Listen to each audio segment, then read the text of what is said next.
Dan pula saat tubuhku penuh dengan debu dan serbuk kayu. Aku bukan orang kaya. Aku juga bukan orang penting. Aku hanya laki-laki biasa yang ingin dapurnya tetap mengepul. Dulu, ayahku juga seorang penebang. Katanya, "Nak, hutan itu sumber kehidupan." Dulu, aku mempercayainya. Tapi lama-kelamaan, aku melihat sesuatu yang lain. Bukan hanya kehidupan, melainkan keuntungan.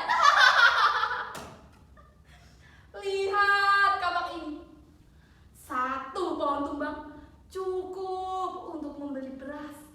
2 pohon tumbang cukup untuk membayar listrik. Dan ketika semua batang ini berjatuhan, maka hidupku akan tenang.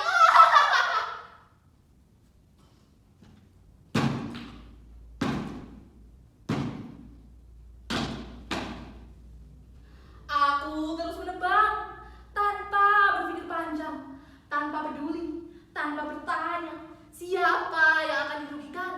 Karena bagiku saat ini selalu